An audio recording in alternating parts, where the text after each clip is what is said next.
Hello दोस्तों, welcome to toppers village. दोस्तों, अब हम मिसलेनियस एक्सरसाइज चैप्टर नंबर 10 के क्वेश्चन नंबर 11 और उसके आगे के क्वेश्चंस देखते हैं। तो क्वेश्चन नंबर 11 से स्टार्ट करते हैं।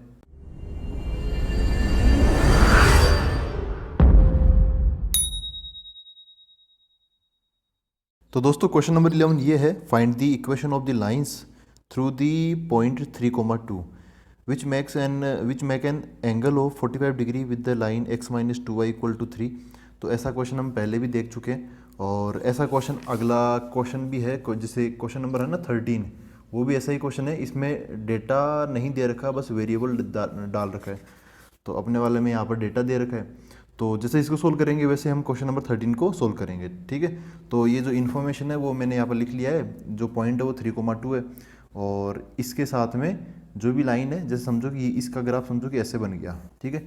अब इसके साथ में दो नई नई लाइन्स, अब जैसे 3,2 कहाँ पर है, 3,2 क्या इस पर लाई करेगा, 3,2 तो इस पर तो लाई नहीं करेगा।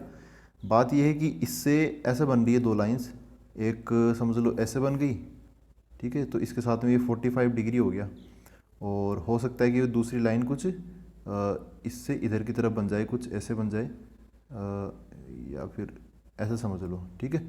तो यहाँ पे 45 डिग्री बन रहा है, ठीक है। तो दोनों जो नई वाली लाइन है वो कहाँ से गुजर रही है, 3,2 से, 3,2 से, ठीक है। यहाँ पर भी 45 डिग्री हो गया, ये 45 डिग्री। तो बात यह है कि हमें इन दोनों जो नई वाली जो दोनों लाइन से इनकी इक्वेशन बतानी है। ये कौन सी लाइन है, पहली वाली x minus 2y equal to 3।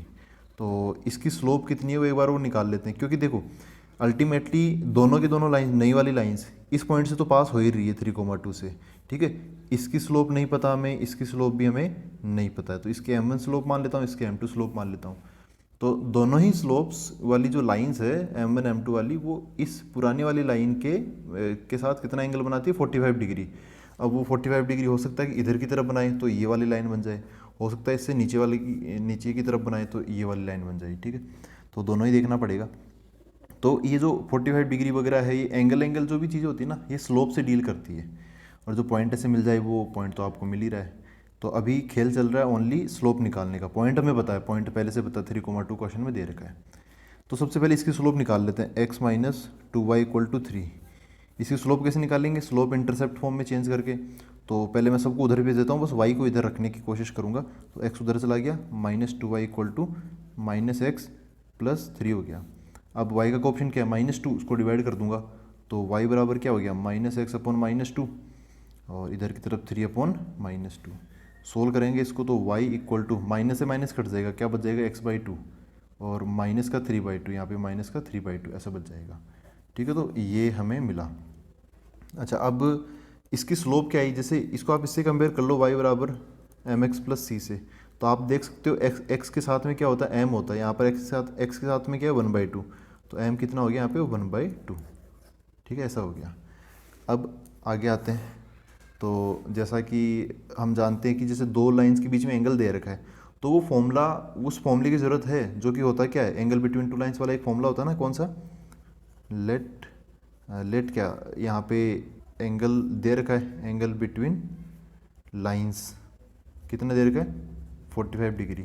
तो मैं फॉर्मूला लगा देता हूँ, tan थीटा बराबर क्या होता है formula, m2 minus m1 upon 1 plus m1 m2, है ना।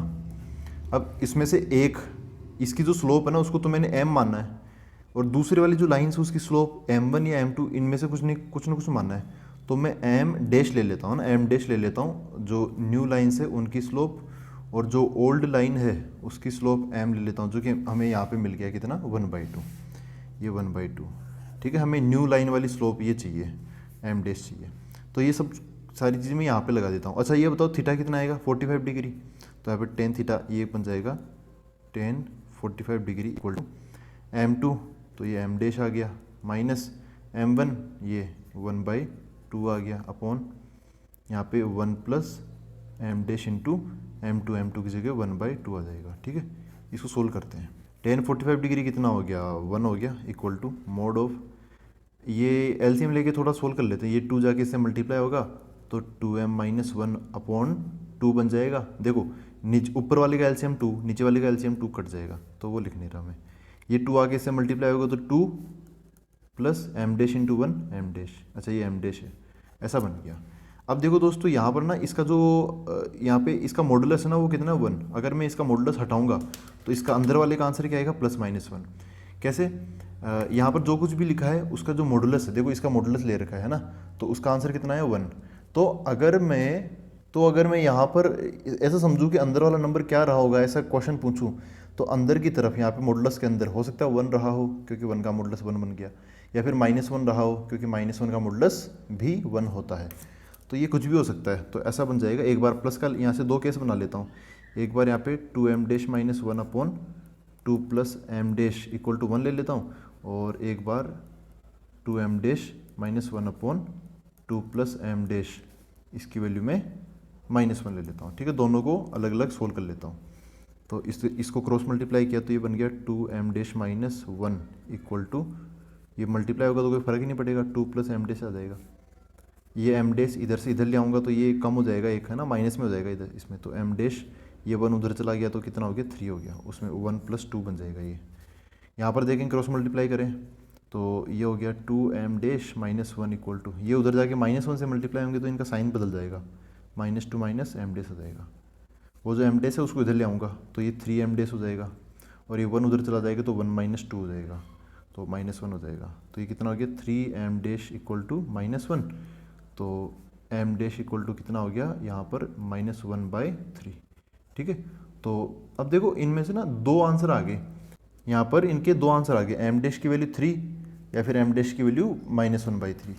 तो मैंने नई वाली जो लाइंस थी उनके लिए m- ले रखा था, लेकिन नई वाली लाइंस वैसे देखे तो एक को m1 और एक को m2 नाम देना है हमें।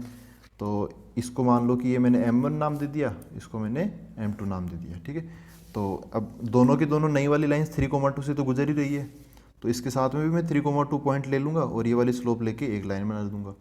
ऐसे इसके साथ में पॉइंट 3,2 ले लो और स्लोप ये वाली ले लो और एक अलग लाइन बना दो, तो वो मैं अब अगले पेज पे लिख लेता हूँ। तो सबसे पहले न्यू लाइन 1 3,2 पॉइंट और m1 की वैल्यू 3। तो यहाँ पे देखो पॉइंट है, स्लोप है, तो पॉइंट स्लोप फॉर्म लगा देता हूँ मैं, y - y1 बराबर यहाँ पे m आएगा, फिर इधर x - x1 आएगा। x1 y1 की जगह कौन आएगा, ये 3,2, तो यहाँ 3 आ जाएगा और यहाँ पे 2 आ जाएगा। स्लोप कितनी है 3, तो यहाँ पे 3 यहाँ पर आ जाएगा। ठीक है, इसको सोल्व कर लेते तो y - 2 = ये कितना हो गया 3x - 3 3 जा 9 हो गया। इसको उधर भेज देता हूँ तो ऐसा हो गया y बराबर 3x, ये उधर उसमें जाके जुड़ जाएगा, तो -9 + 2 -7 हो जाएगा।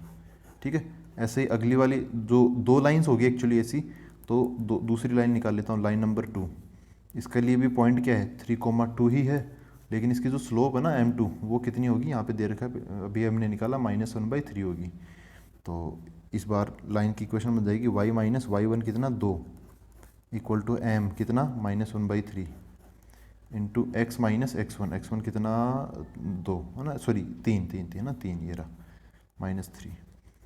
इसको सोल्व करते ये -1 तो अंदर भेज दूंगा, 3 इधर ले आता हूँ, तो 3y - 3 2 जा 6 = ये इधर चला गया -x + 3 है ना, ये -1 जाके अंदर वालों के साइन चेंज कर देगा, ये x इधर आ गया तो क्या बन गया x + 3y, ये 6 को उधर भेज देता हूँ तो 6 जाके उसमें जुड़ जाएगा, 6 + 3 9 हो जाएगा।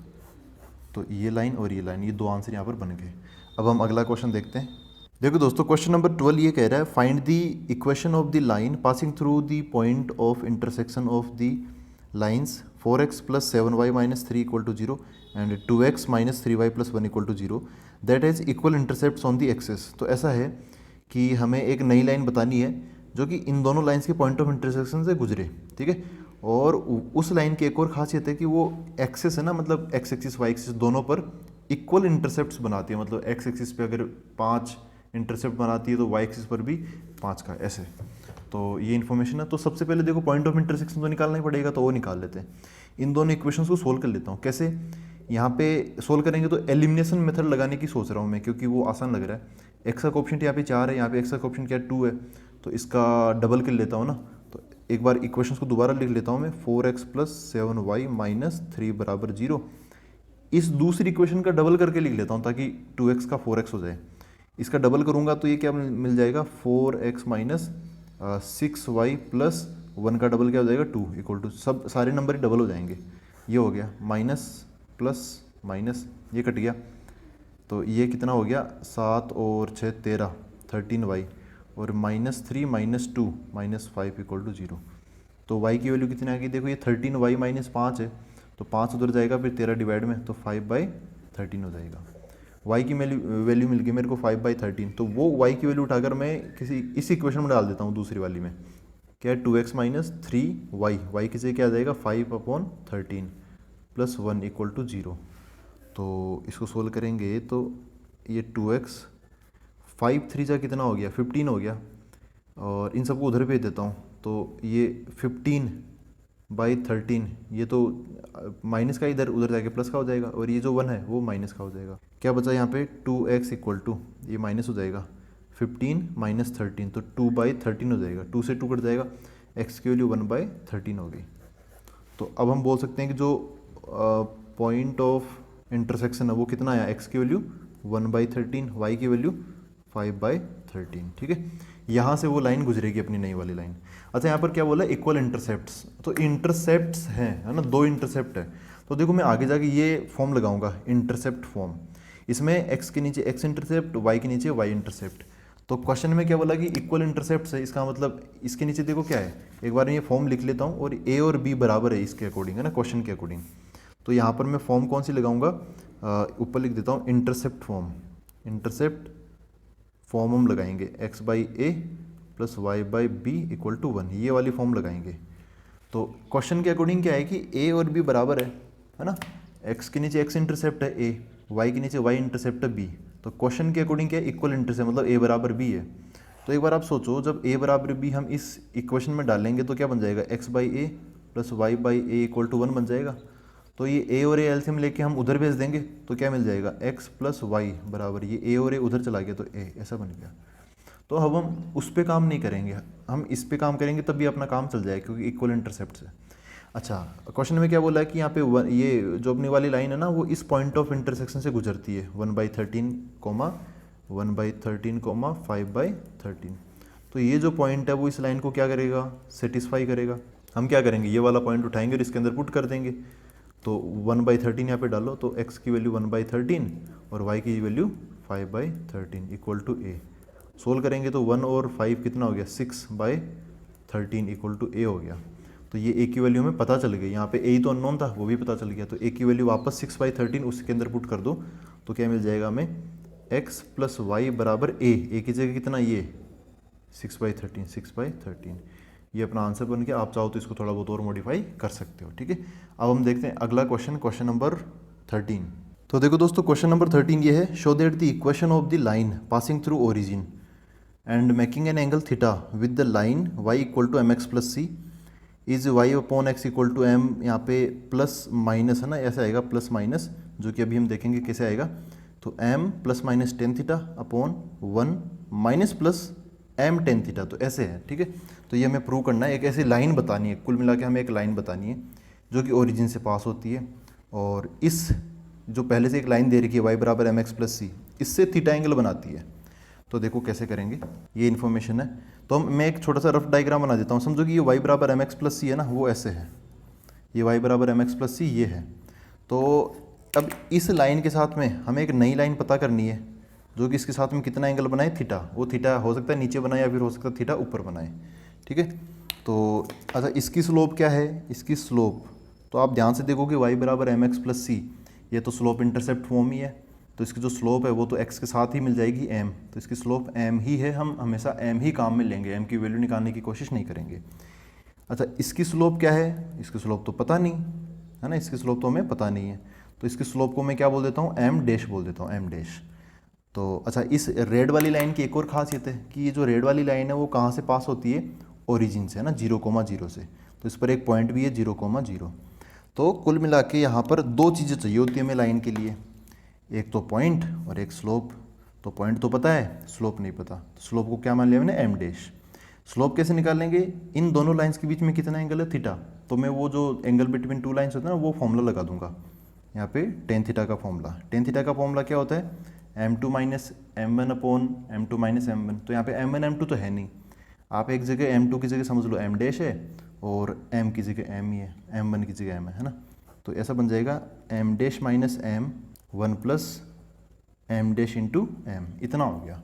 तो अब जैसा कि देखो मॉडुलस का है, जैसे हमने पिछले क्वेश्चन में भी किया था या उससे पिछले में, यहाँ पर जैसे आया था ना, ये जो अभी कौन सा क्वेश्चन नंबर 11 हमने देखा था, तो इसमें भी ये था कि जैसे मॉडुलस है, अब यहाँ पे एकदम सिंपल हो चुका है सब कुछ, तो फिर मॉडुलस के अंदर वाली जो वैल्यू है ना वो पॉजिटिव भी हो सकती है या फिर वो नेगेटिव भी हो सकती है। कुल मिला के मॉडुलस लेने के बाद में वो पॉजिटिव ही बन जाती है। तो वही चीज़ यहाँ पर हम लगाएंगे यहाँ पर, लेकिन वहाँ पे तो हमने दो अलग अलग केस बना लिए थे, यहाँ पे दो अलग अलग केस नहीं बनाएंगे, एक ही केस में चलने देंगे। तो इसको मैं ऐसे कर लूँगा, मॉडुलस हटाऊँगा मैं इसका, तो समझो कि ये तो पॉजिटिव है अभी, तो मॉडुलस हटाऊँगा तो इसके अंदर वाला चीज़ क्या है, m1 माइनस एम अपॉन नीचे की तरफ 1 plus M dash into M. तो इसका मॉडुलस लिया और उसका आंसर आया कितना, टेन थीटा। तो अंदर वाली चीज़ कुछ भी हो सकती है ना, प्लस टेन थीटा भी हो सकती है, माइनस टेन थीटा भी हो सकती है। तो मैं प्लस माइनस टेन थीटा दोनों ही लेके चल रहा हूँ। अब ऐसे ही हम कैलकुलेशन करेंगे इसकी। हमें क्या चाहिए, एम डैश पे फोकस रखो। अब आप क्रॉस मल्टीप्लाई करते हैं एम डैश, क्योंकि नीचे भी है और ऊपर भी है, तो ऊपर वाला तो ऐसा हो गया एम डैश माइनस एम, ये जो नीचे वाला ब्रैकेट है ये जाके उससे मल्टीप्लाई होगा। तो सबसे पहले 1 प्लस माइनस टेन थीटा से मल्टीप्लाई होगा, तो 1 into plus minus tan theta plus minus tan theta. फिर m1 M into M multiply by plus minus tan theta, तो plus minus M dash into M into tan theta. ठीक है, अब देखो M dash चाहिए हमें, एक एम डैश ये रहा, एक एम डैश ये रहा, तो इस एम डैश वाली चीज़ को मैं इसके पास ले जाता हूँ। तो एम डैश वालों को एक तरफ कर लिया, यहाँ पे ये एम क्या कर रहा है, इसको उठाओ यहाँ से, इसको उधर भेजो, तो ये उधर चला गया। ये एम डैश अच्छा ये देखो ध्यान से देखना, ये प्लस माइनस का इधर आके, जैसे प्लस माइनस इनका ऑर्डर मैटर करता है, मतलब ऊपर यहाँ पे प्लस है ना, तो इसका मतलब यहाँ पर भी हम क्या लेंगे, प्लस का साइन लेंगे। अगर यहाँ पे नीचे की तरफ मैं माइनस लूँगा ना, तो इधर भी क्या लूँगा, फिर मैं माइनस का साइन लूँगा। ठीक है, क्योंकि वो सब कुछ यहीं से चल रहा है, प्लस का तो फिर पूरे में प्लस का, माइनस का तो पूरे में माइनस का। लेकिन अब देखो ये जो प्लस, इधर तो प्लस माइनस है, मैं इसको इधर से उधर भेज रहा हूँ, तो ये प्लस माइनस का इधर आके क्या बन जाएगा, माइनस प्लस, मतलब ऊपर वाला प्लस की जगह क्या बन जाएगा, माइनस का। अगर हम प्लस का लेके चलेंगे तो इधर आके माइनस का हो जाएगा, अगर हम माइनस का लेके चलेंगे तो रेस्पेक्टिवली वो क्या बन जाएगा, प्लस का बन जाएगा।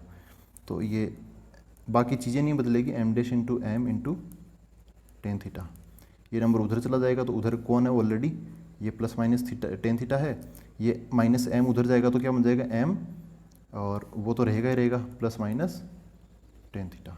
अब हमें क्या चाहिए, टारगेट क्या है अपना, एम डैश है ना, भूलना मत। यहाँ ये रहा एम डैश, ये रहा एम डैश, कॉमन ले लो, एम डैश कॉमन ले लेंगे तो यहाँ पे क्या बचेगा, 1 माइनस प्लस, तो माइनस माइनस ऊपर प्लस नीचे, और यहाँ पर ये हो गया कॉमन, ये क्या बच गया, M into tan theta equal to, यहाँ पर क्या है, M plus minus tan theta, ये तो रहेगा। तो अब हम फाइनली एम डैश निकाल लेते हैं, ये रहा अपना एम डैश।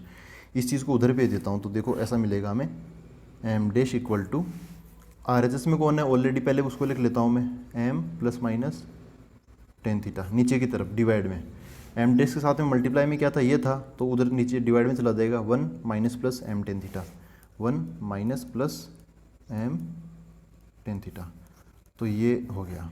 तो अभी देखो वापस समराइज़ करते हैं इसको, ये लाइन चाहिए हमें, रेड वाली लाइन, इसके ऊपर एक पॉइंट 0 0 दे रखा है, और इसकी स्लोप क्या है, एम डैश, वो हमने पता कर ली है।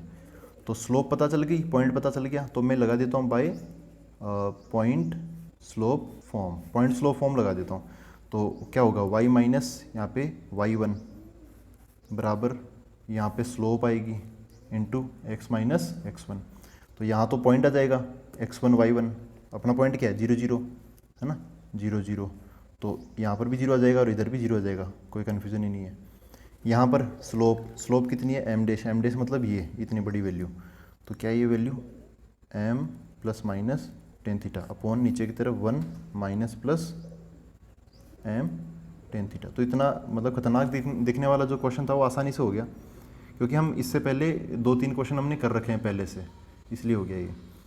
अब देखो ये y माइनस जीरो वाई हो गया, ये x माइनस जीरो है x हो गया, तो ये ये x इसके साथ मल्टीप्लाई में है ना, इस ब्रैकेट के साथ में मल्टीप्लाई में, ये इधर आके डिवाइड में बन जाएगा, तो y बाई एक्स बराबर m plus minus tan theta upon, ये बच गया ना same to same, minus 1 minus plus m tan theta.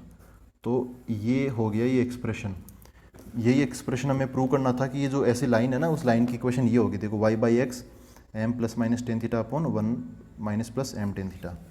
तो वही अपना यहाँ पर Y by X equal to ये जो भी है। तो ये हो गया अपने क्वेश्चन नंबर 13। अब हम क्वेश्चन नंबर 14 भी देख लेते हैं। देखो दोस्तों, क्वेश्चन नंबर 14 ये है, in what ratio the line joining -1,1 and 5,7 is divided by the line x plus Y equal to 4।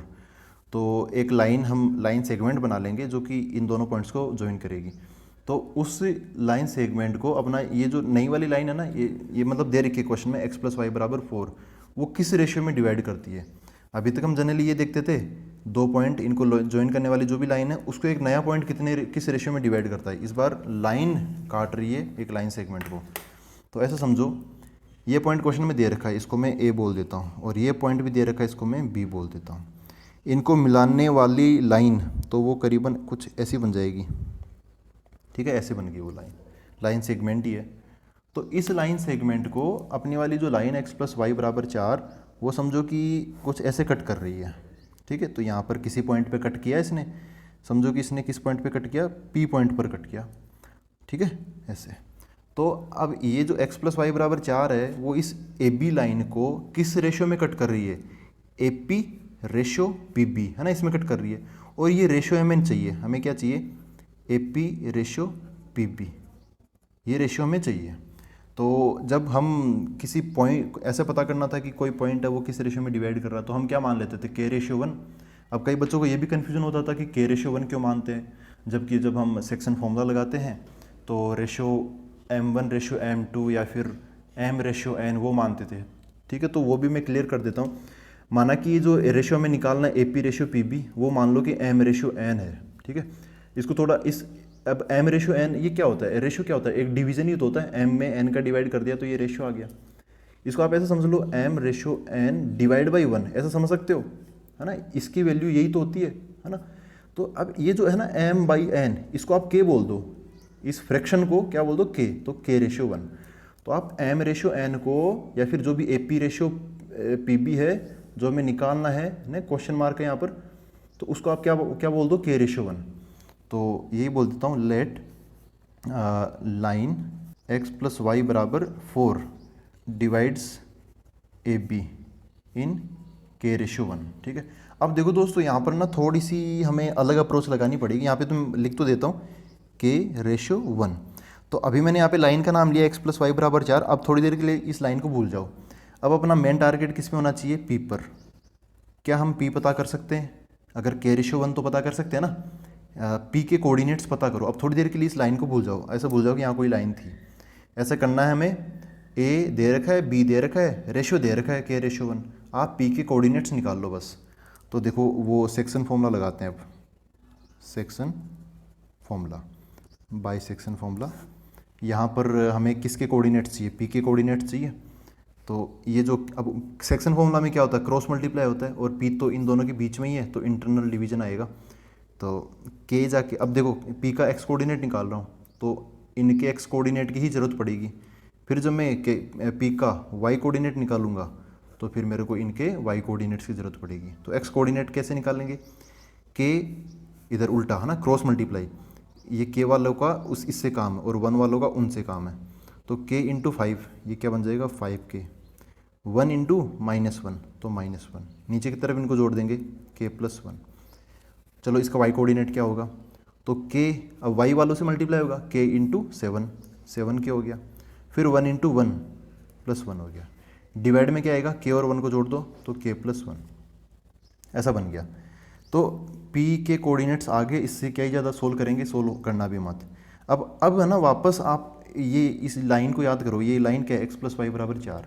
तो हो क्या रहा है, चूँकि P lies on the line x plus Y बराबर 4, ठीक है।